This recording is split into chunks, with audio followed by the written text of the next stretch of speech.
Did you know that lung cancer is one of the most common cancers worldwide and a leading cause of cancer-related deaths? It is a stark reality that many of us often overlook. The prevalence of this deadly disease is alarming, impacting our society on a large scale. Statistics reveal that lung cancer accounts for a significant number of cancer diagnoses every year. It doesn't discriminate, impacting people from all walks of life. Various factors contribute to its prevalence. Smoking, the primary culprit, significantly increases the risk. However, exposure to secondhand smoke and certain toxins can also lead to lung cancer, even in non-smokers.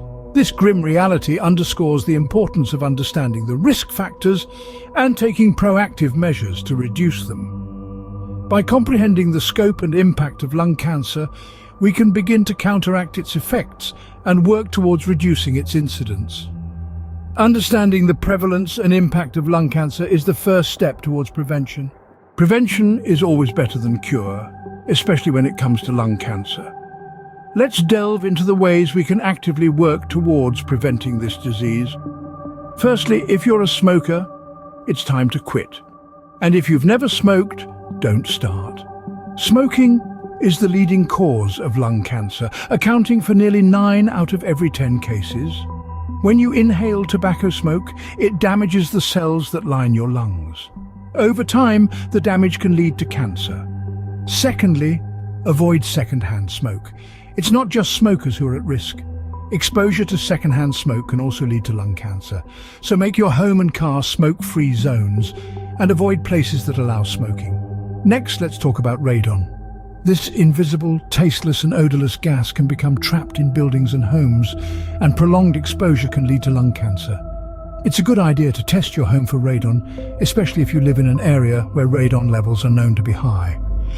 Another important step is protecting yourself from certain toxins at work. If you're working in an environment where you're exposed to asbestos, arsenic, diesel exhaust or certain other chemicals, take precautions to protect yourself. Use any protective equipment provided and follow safety protocols. Lastly, maintain a healthy lifestyle. Regular exercise and a balanced diet can strengthen your body's natural defenses against cancer.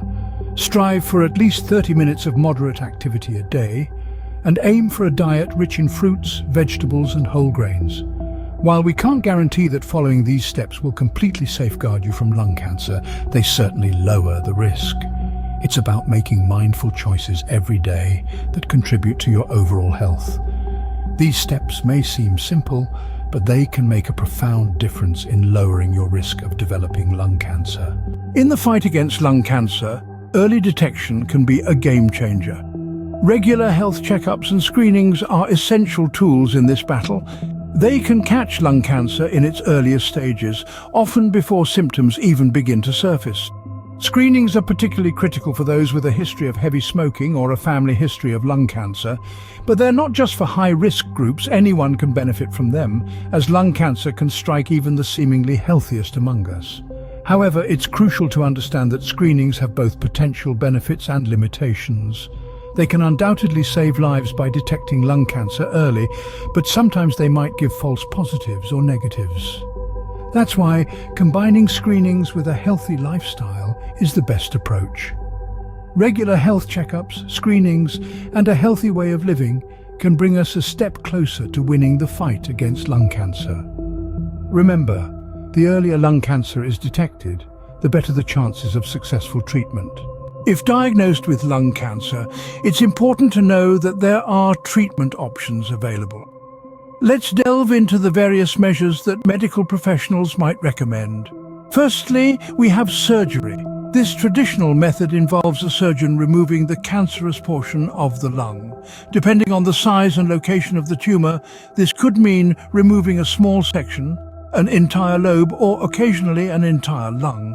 Next up is radiation therapy. This approach employs high-energy rays to kill cancer cells. It's often used in conjunction with surgery or for patients who are unable to undergo surgery. It can also be used to alleviate some of the symptoms caused by lung cancer. Chemotherapy, another common form of treatment, uses drugs to kill cancer cells. These could be administered intravenously or taken orally. Chemotherapy might be the primary treatment, or it could be used before surgery to shrink tumors or after to kill any remaining cancer cells. In the realm of more advanced treatments, we find targeted therapy. This treatment specifically targets the abnormalities in cancer cells that allow them to grow and thrive.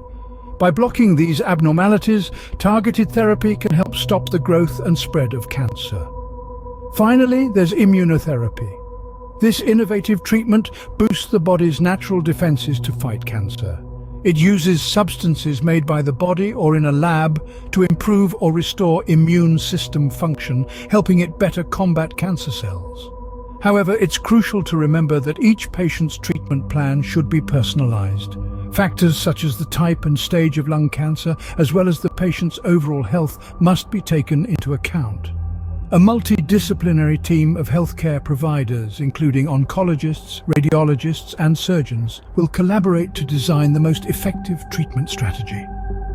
While lung cancer can be a daunting diagnosis, advances in medical science offer hope for effective treatment and management.